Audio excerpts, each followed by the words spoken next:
into managing a young child with type 1 diabetes to avoid ending up in DKA in the hospital, and knowing those 6 symptoms, like knowing the symptoms of DKA: vomiting, fruity breath odor, frequent urination, check blood ketones. If you don't have blood ketone meter and strip, check urine ketones. Thank you so much for even sharing the symptoms of DKA, which is great because some people would feel them, because you know that like maybe in Africa, not so many people do have access to the strips. Neither can we talk. We can barely talk about a ketone testimeter. Nobody has seen them, or should I say, I haven't seen them. I mean, nobody has ever had access to them. Maybe the hospitals that have access to them. When you go there, that's when you get tested for those, which is great. Thank you so much for that. All right, then I would have to say, okay, which other recommendations would you share to the caregivers out there during the sick days of their children? I mean, diabetes is unpredicted. The things that happen to Carol can be different to the things that happen, because you say that she would notice when she is going through this, because over 6 years, you have seen a lot. Now you know how she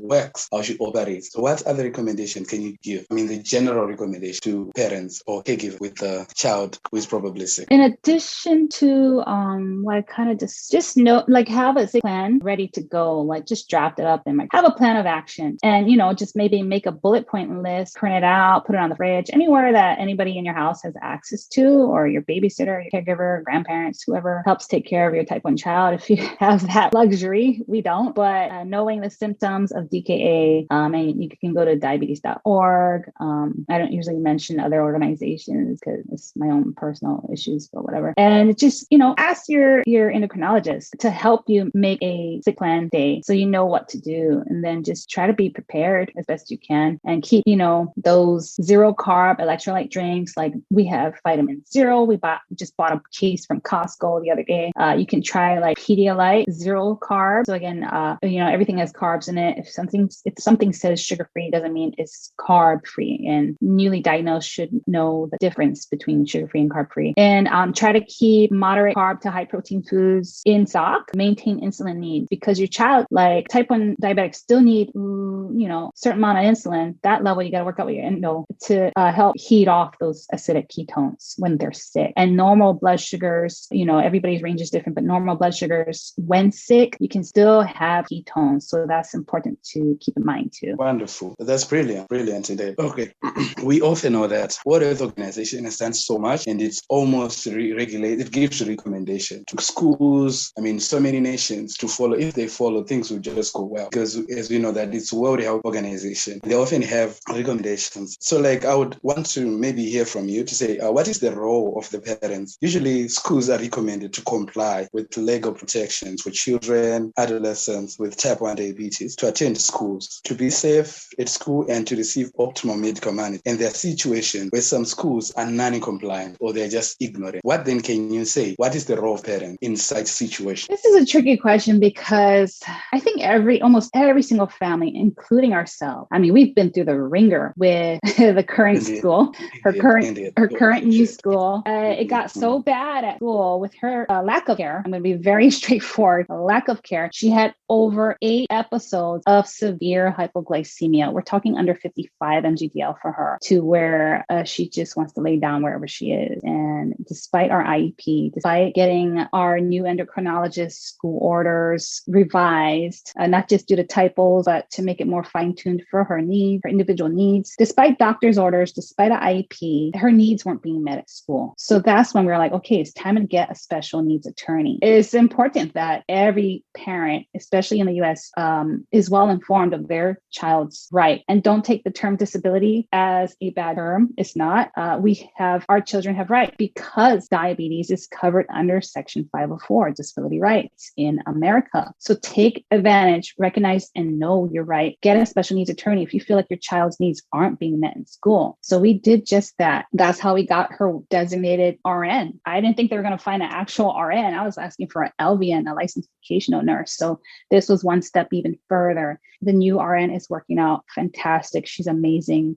The sub RN she had was amazing too. The sub RN has type 1, uses same devices as Coral, an insulin pump, Omnipod, and Libre 2 Flash GM for her. Having that in place really helped keeps her safe in school. So every child has a right to be safe in school. It's called a FAPE, a free appropriate public education. You can find this again all on diabetes websites or speak with your diabetes care team for resources. That legal part is worked better because we got a special needs attorney. So we have another IEP coming up after we have a few things worked out that I can't quite mention publicly. With the care in school working out, it's just a problem at the district level. So when you have systemic issues, it's it's almost unavoidable. And you just got to work with what you have in place. But know your rights, fully educate yourself on your child's rights. It's important to advocate for them. The stigma surrounding diabetes with children in school too, it really makes it challenging. I think I want to refer to an article by Miranda Hitty on WebMD. It states that kids with diabetes are often bullied by other kids, which can lead to unhealthy behaviors. So Coral was being bullied in school. Somebody drew with pencil on her pod back in January. We just have a no tolerance for bullying in general, but especially nobody touches her devices or especially defaces it. We sent out emails to the district and her teacher and the principal and nothing. I mean, they said they addressed it, but the same boy kept bullying her. We asked the teacher to remove him from her table, put him somewhere across the classroom, and speak with the child's parent. If not, our attorney would be contacting the school again about the bullying. And so then the bullying was addressed in the IEP meeting, but then something else happened after that IEP meeting in mid-March, and I had to address it with the school again. And then finally I told the principal, I was like, look, this isn't getting anywhere. I don't care about the he said, she said, chitter chatter between my child and the other child. Just, you have to talk to the parents. Okay. This is done. I'm not going to speak of it anymore. It was hard. The lack of care and then the bullying, it was a lot all through since January. But yeah, just keep advocating for your children. It goes without saying that caring for a student with type 1 diabetes is best achieved through a cooperative, supportive, and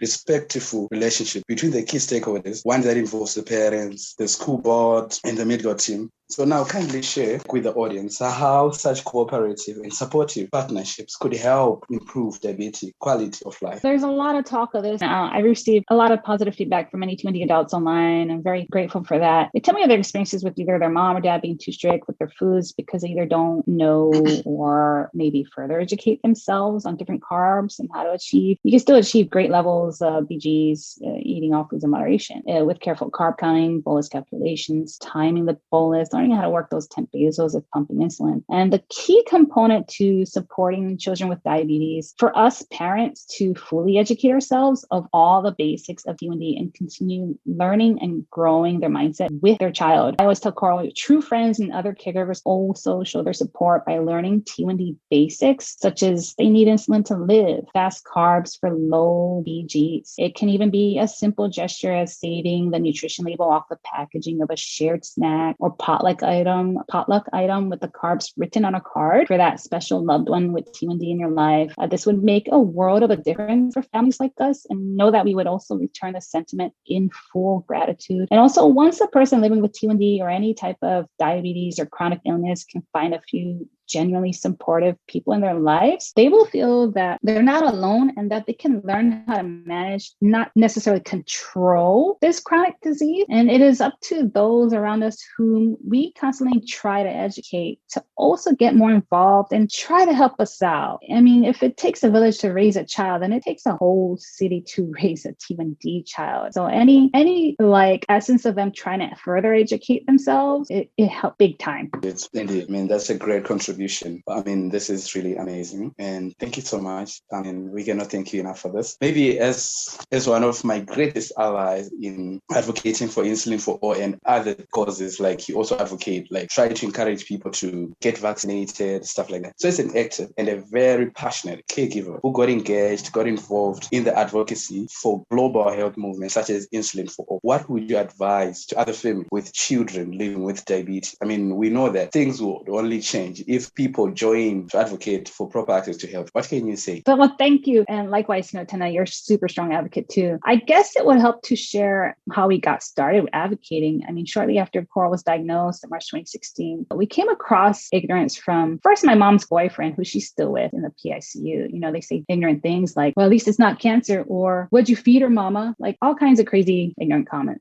To this overweight women ringing up our groceries at Foodland in Kalihi, Oahu. The first 3 months, Coral was diagnosed. And this not only upset me, but it made me realize how very little awareness there is for type 1 diabetes, especially in children her age living in Hawaii, where we're predisposed to high risk of type 2 diabetes. So I started an Instagram account later that summer, then an info blog, and onto an awareness shop online. And one of the main reasons why we reluctantly moved from Hawaii to Los Angeles in 2016 was for better salaries, more job opportunities for my husband. And we could barely afford rent, but sacrificed a lot to make sure we'd always be able to afford life-saving insulin and much needed CGM, since she still remains hypoglycemic unaware. At first, we were impressed with other nonprofit organizations' involvement in their advocacy for a cure or funding research for new innovations and technology in diabetes. Then we dug deeper and found that JDRF and ADA take millions of dollars every year from Big Pharma, Eli Lilly, Novo Nordisk, and Sanofi. We came across T1 International in 2020 and had a chance to speak virtually and connect with some of their chapter leaders and admins to ask them, does T1I take any money from Big Pharma, and do they ever plan to? They all gave us a straight answer and continue to share it online as well. No, and they never will. This is one of the many reasons why we choose to only advocate with T1I. And I may share some of the resources from the other 3 nonprofit orgs referring to Beyond Type 1 mentioned earlier. They took handouts from Big Pharma too. But that is for purely educational purposes for her friends in school. I hope others can help advocate with us and thousands of other insulin-dependent diabetics around the world so we can continue fighting for true insulin price cap, price transparency between Big Pharma, PBMs, or pharmacy benefit managers, and insurance companies and employers through new legislation. So people got to get involved with politics. They got to pay attention to who they're voting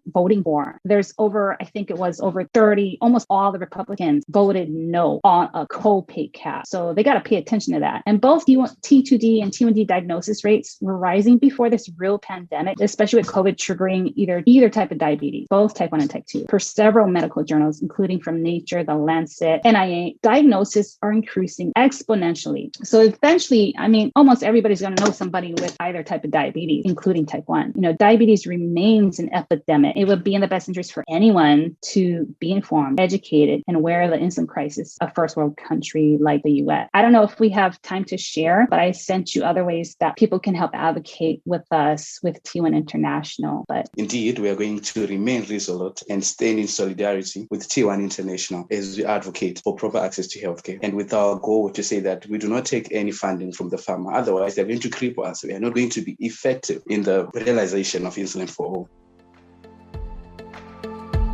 A huge thanks to our awesome type 1 diabetic caregiver advocate Shelsea for her passion and dedication to learn and to educate the diabetes community, particularly other parents with children living with diabetes. With her design experience, she hopes to raise type 1 diabetic awareness and educate both the general public and caregivers as she continues to adjust her life as a diabetic parent together with her husband. And please do not forget to give feedback and share, subscribe to the Diabetic Mogul Podcast. A huge thanks to you, our audience, for your loyalty and for listening as always. Thank you so much.